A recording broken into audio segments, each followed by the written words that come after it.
Beneath his green helmet, dark shadows ringed his eyes. He had been on his feet all night fighting. Like many on Ukraine's eastern front, he is both battle-hardened and war-weary.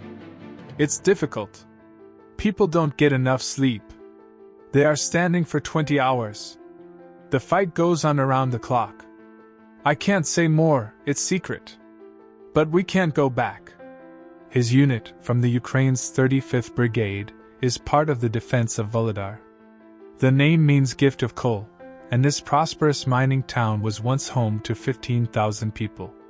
But now it's a wasteland, one of many on Ukraine's 1,300-kilometer, 807-mile, front line. Blackened apartment blocks tower over deserted streets. A church has been reduced to a shell, its roof peeled off and windows shattered. A cross still stands at the front, punctured by shrapnel. In the playground, there are bullet holes in the slide. Volodar's children are long gone. The town sits on high ground in the heavily contested Donbas region in the east. From here, Ukraine can target rail lines used by the Russians for resupply. It needs to hold this bastion. Moscow needs to take it. Some of the fiercest fighting of recent months has been here.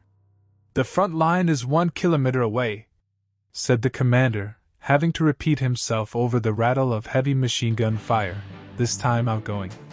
They are pushing, and we lack armor. We are waiting for the Lend-Lease, the US program that provides military equipment, and we will advance. That's a familiar refrain on front lines here as Ukraine awaits Western battle tanks promised by its allies. For now, the defenders of Volodar use what they have got.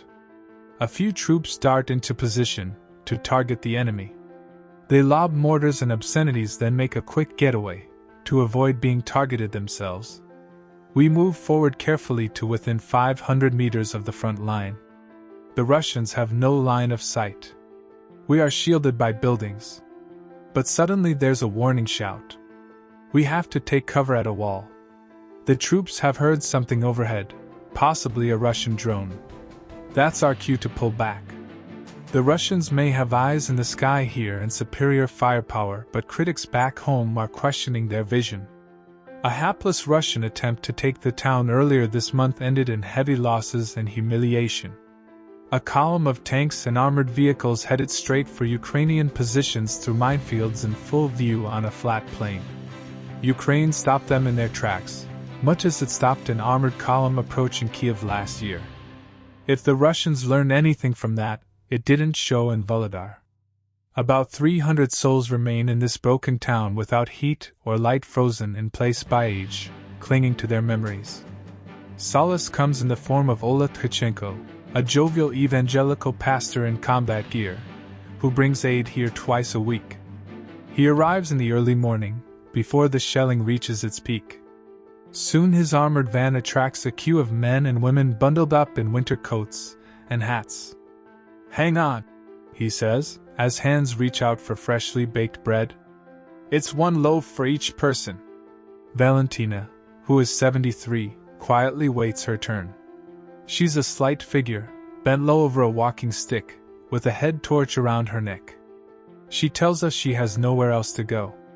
"We are frightened, of course," she says. "But what can we do? We live with it. You can't say don't shoot. They have their job. We have our lives." She recalls life before the invasion. The town was quiet, calm, and clean. People worked and had money. What can I say? It was a good town. Her voice cracks and she falls silent. At the van, Pastor Ola dispenses some advice, and a quick hug before hurrying people away. Crowds are a target. "There's always shelling," he says. "We try not to gather a lot of people.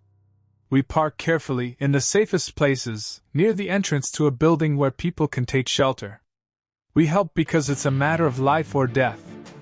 The risk is huge, but so is the reward, saving people's lives." He's pained by the fate of Volodar, which was his home for 3 years. "I think it's completely obvious that Russia hates Ukraine," he says. "It hates our cities and our people, and it is destroying everything it hates. No matter what Russia says, its actions scream louder than its words. The story of Volodar is replicated in many parts of the Eastern Front.